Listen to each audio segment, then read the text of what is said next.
Hey, it's John Gindick with another harmonica lesson, and this one is about breathing and about your airstream. Because the most important part of harmonica playing, it's got nothing to do with the harmonica yet. It's your airstream. It's the way you bring the air into your body and the way you let it out. You're actually playing your air, playing your airstream. One way to look at it is that, well, compare it to talking. Your vocal cords are what produce the sound, but the air comes from down below, and it comes out, vibrates in your vocal cords, and then you can change your voice and what you say by going ki, ka, e, ah, you go, and you do all these changes with what you do inside your throat. Well, it's very similar to harmonica playing, talking and harmonica playing. And when we play harmonica, we use vowel shapes and consonant shapes and who knows what other shapes to help shape the airstream. Now, so many people who play harmonica, who are just starting out, they're not using their full body and their full breath capacity. It's often kind of a, and this whole concept of filling your body with air so that you're like a barrel filled with air is challenging. Now, an example of this, like if you're inhaling on your two, and you suddenly going, and that's it, and your shoulders are up, well, that's the wrong kind of breathing. You can't play that way. You need long, slow breaths. For instance, I can inhale, just you might two draw, 15, 20 seconds.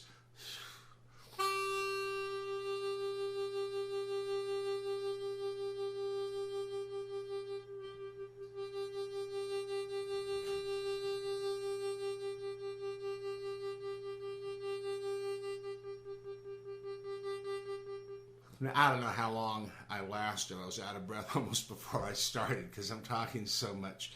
But that's the kind of exercise that will really help you to do those long breaths. Now, in my phone lessons, one thing that I've been doing is having people exhale all the way out, say on two. So you keep going, more. So you go, and you're pushing all the way out. Now start your inhale once you're all the way out of air, and you find yourself that you can inhale for a much deeper, fuller way. I've had people say, well, I was already inhaling when I started to inhale. I was already in that inhale position. So you want to practice getting long, full breaths. And so that's a good thing to do, like go to just get on your bed and look up towards your ceiling and start off on the two blow like this.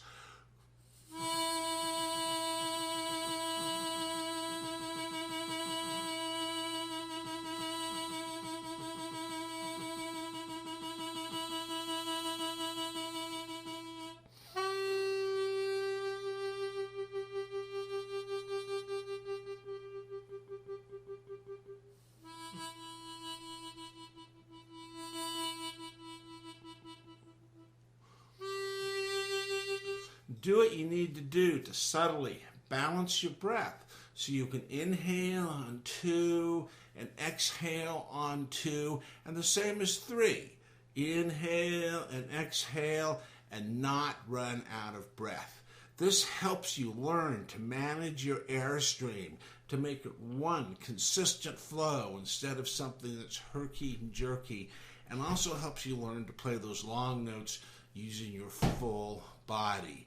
You also find that as you bring your volume down, volume of air down, so that you're playing it about half full instead of just blasting all this air through your harmonica, your breath lasts longer, your tone gets better, and your vibrato, that comes out. Now, I recommend shaping your airstream using what I call the cradle of ka. That means the ka consonant, so that you're going,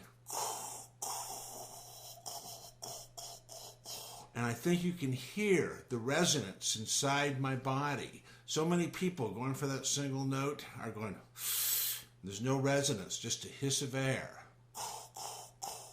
Using that K consonant.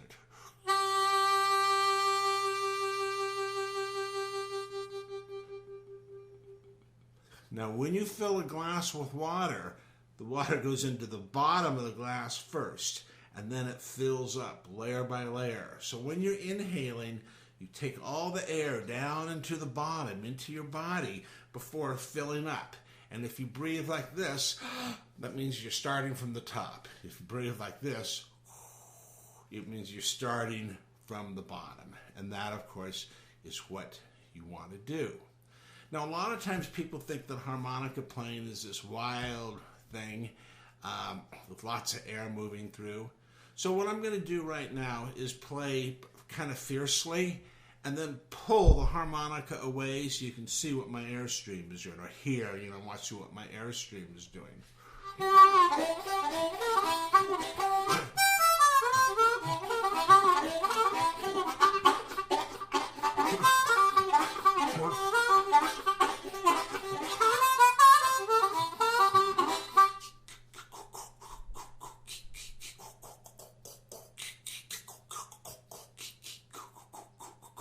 As you can see or hear, it's not a huge thing. It's more conversational. It's firm, and it's happening inside using the consonants and the ki and ku that I use to bend.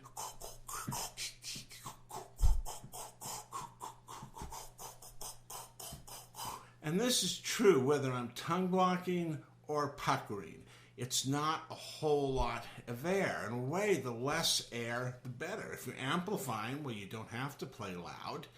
And like an actor learns to project the volume of his voice, you, the harmonica player, even though you're playing softly, you can learn how to project it across the room.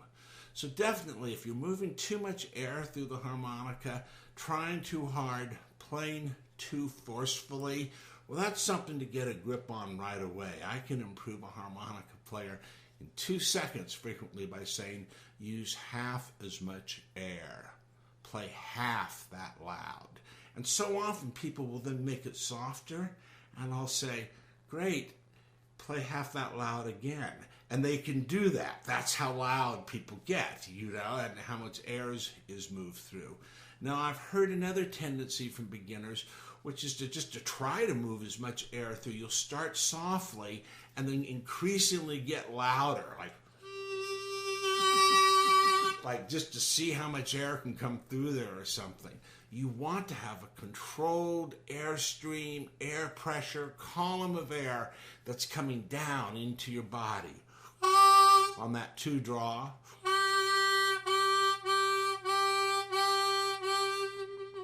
The exhale should just be something quick and easy, unless you're using the exhale for a note.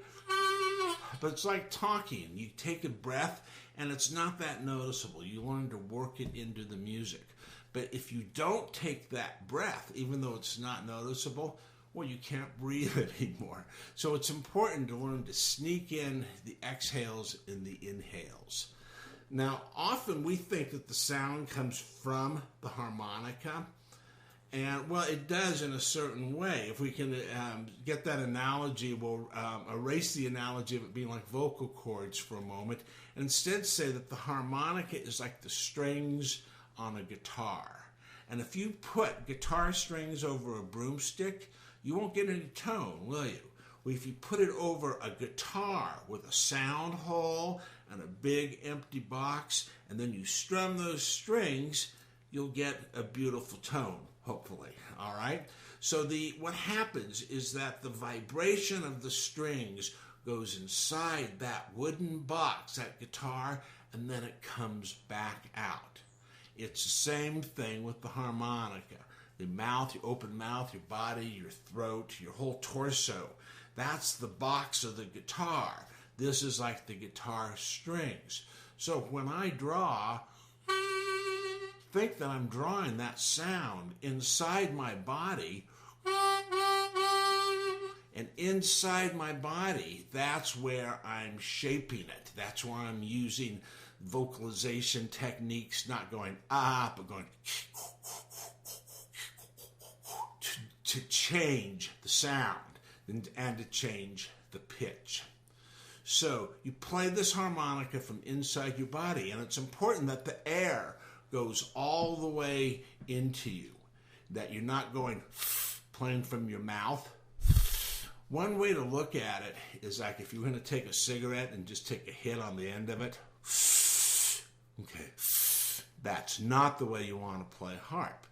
But take it, maybe a really fat cigar, and put that cigar like back in your throat about an inch, and use that K consonant to initiate it. Now the airstream goes directly into your throat.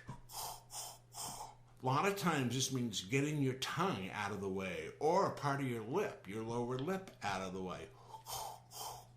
You want to seek the resonance in your tone.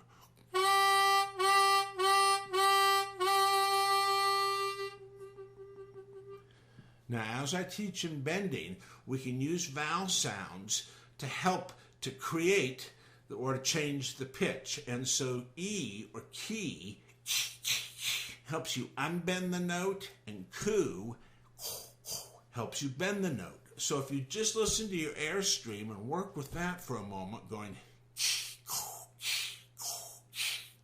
I want you to feel the cold air hitting up with the key, and then going down with the ku.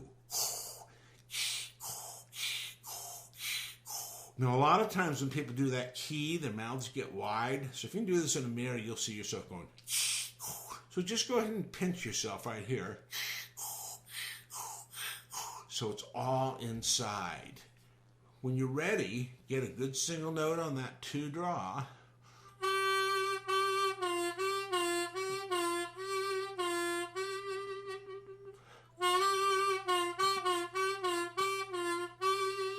So you can hear it's one long breath that I'm going, having really good breath control and having really pressurized but consistent column of air going through that K consonant helps a lot. Sometimes you have to lay your tongue down on the bottom of your throat, or hook the tip of it under that ridge behind your fleshy teeth. To make sure that you're open. It's like going to the doctor and saying, I have a sore throat. And he says, say ah. You want to open up down in here. And that's where the air goes. It goes there and beyond, down into your stomach, filling your whole body with the sound of the harmonica. It's not a lot of air.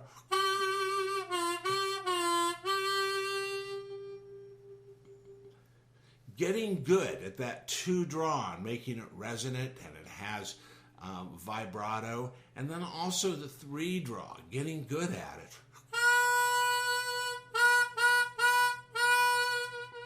Whether tongue blocking or puckering, going to get the sound that you want. Now, if you go from 2 draw to 3 draw, and you don't bend or shape that 3 draw, it doesn't sound bluesy. But if you use that cradle of ka and the idea of channeling through through K consonant, and you get a good single note, you can play that 3 draw half step bend much more easily. Sometimes people call it the quarter step bend or the blue third, whatever it is. It's that magic note. A lot of times my students get to this when I engage them in a conversation. Like say you're on that 3 draw and go, and you want to express, well, say love or anger. You ever done that stuff before? Well, that's the note. That's the important blues note, that blue third. Now, if you don't bend that note and play the blue third, then going from 2 draw to 3 draw, well, that won't sound bluesy. But if you can use that blue third,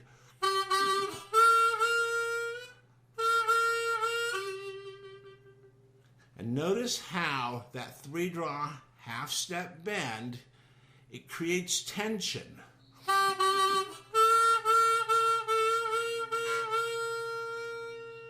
Then we resolve it at the 2-draw unbent.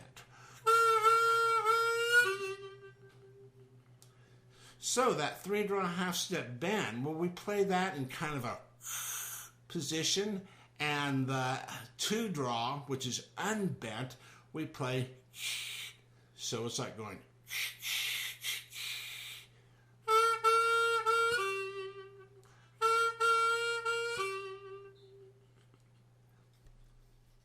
All right, so that's enough for this lesson. I think I'll just try jamming with this C harp.